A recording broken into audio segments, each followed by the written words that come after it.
So to do the calculations for probability and counting arguments, we won't be doing most of them by hand. We will not be using these formulas. Maybe in a more advanced class, you'll use the formulas for this and actually reduce them and things. You might use this limited in factorial sometimes because it might just be easier than having to type it all in. But for the most part, we're going to be typing it into calculator menus. Now, I have a screenshot of a TI, and you can find probability under math. And then when you go in there, you'll just go to prob, and you can see right there, prob stands for probability. If you have a Casio and you go to run, there's a menu very similar, and you just have to hit the appropriate Casio buttons. Now, if you have a more, this right here will work exactly the same for 83, 84, monochromatic or color version. If you have the most updated TI-84 color version that has the most updated menus, you can actually go to a shortcut by hitting Alpha F2, and they're in there. Now, when you do this, you can see that they have these little access values that you can just type in. So it's very nice. It would show up on the screen with a P, and then there would be like a little blinky input box. And let's say you wanted to find some permutations of 6 total items, and you're choosing 2 of them. It's very easy to do. If you're using a Casio or an 83, especially if it's monochromatic, or an 84, then the way you have to do that is you actually have to type 6. Then you'll find this menu by hitting math, prob, or some of the monochromatic ones can still do Alpha F2. But when you hit the button, it comes out like this, nPr, and then you would put the second choice after it.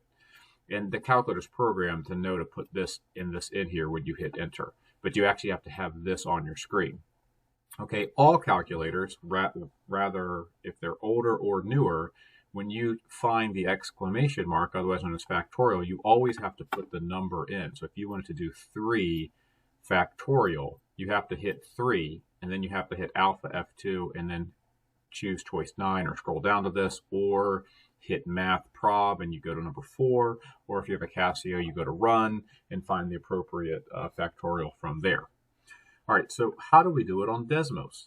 Okay, so on Desmos, there's just some interesting things that happen, and we want to make sure we know where we are. So here's the Desmos website, and what you're going to do is, if you want to go to math tools, you could go to the scientific. I don't recommend it because of what we're going to be doing later, but it is found in there.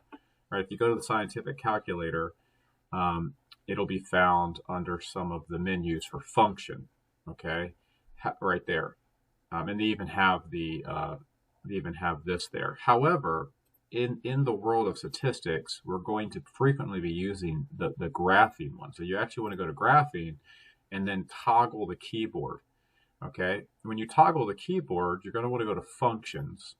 And they're actually not in miscellaneous. They have a menu for stats. Now, this is predominantly where we're going to do all of our statistical analysis using Desmos in this chapter, under the graphing calculator for Desmos and stats. And you can see they're right here. Here they are. So if I wanted to do this problem, the difference is it's kind of like the calculator, but I have to actually put them in a parentheses. So if anybody knows any programming, Java or something, this is like calling a function in Java. And so let's say you want to do that same problem, 6, 2. That would mean that if you have 6 items and you want to do a combination of 2 of them being selected, there's 15 possible ways to do that.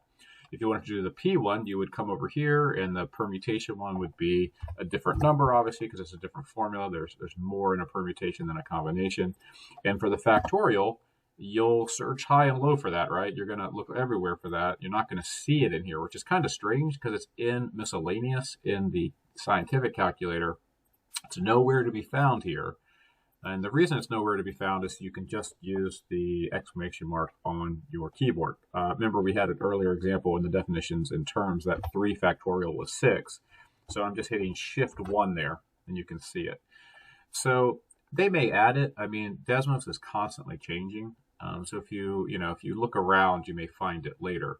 But this graphing menu is going to be very important for later. So I didn't really want to show you the scientific, though if you really want to use the scientific, it is in there. And I mean, as long as you can handle that, the scientific calculator, again, it shows up. They're under function. They're right here. Again, 6, 2, enter.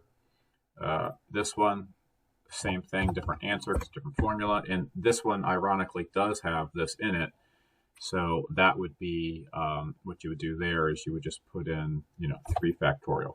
So we will probably, again, be using the graphing one because of the other aspects in this chapter for statistics and probability. Just don't forget to toggle the keyboard and go to function, and then you'll see it right there.